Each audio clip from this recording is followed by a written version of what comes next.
നോർവേയില് കഴിഞ്ഞ ദിവസം 100 കണക്കിന് ആളുകൾ പങ്കെടുത്ത ആന്റി ഇസ്ലാം റാലി നടന്നു. അടുത്ത ദിവസം എന്ത് ചെയ്യും? ആന്റി സപ്പോർട്ട് റാലി നടക്കും. യൂറോപ്പിനെ ഇസ്ലാമികവൽക്കരിക്കാൻ അനുവദിക്കില്ല എന്നാണ് അവർ ഉയർത്തുന്ന പ്രധാനപ്പെട്ട വാദം. ശക്തമായ കുടിയേറ്റ വിരുദ്ധത പ്രചരിപ്പിക്കുന്ന തീവ്ര വലതുപക്ഷത്തിന് വീണ് കിട്ടിയ ആയുധമായി മാൽമോയിലെ തീവ്രത. കുടിയേറ്റക്കാരോട് എക്കാലത്തും മൃദു സമീപനം സ്വീകരിച്ച രാജ്യമായിരുന്നല്ലോ സ്വീഡൻ. ഇപ്പോ രാജ്യത്ത് അക്രമം അഴിച്ചുവിടുന്ന ആളുകൾ സിറിയയിൽ നിന്നും മറ്റും കുടിയേറി വന്ന മുസ്ലിങ്ങളാണ്.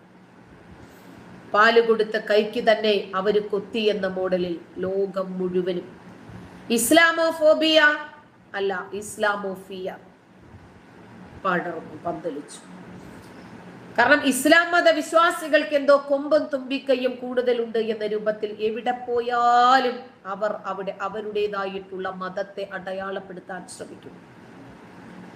പക്ഷേ ഖുർആൻ കത്തിച്ചത് കണ്ടു നിൽക്കാൻ ഖുർആൻ വിശ്വാസികൾക്ക് കഴിയില്ല. അവര് പ്രതികരിക്കും. അത് സർവ്വസാധാരണമാണ്. സ്വീഡിഷ് ജനതയില് വളരെ കുറച്ചു മാത്രമുള്ള ഇത്തരം വംശീയവാദികൾക്കെതിരെ സർക്കാർ അതിശക്തമായ നടപടി എടുക്കുകയും ചെയ്തു.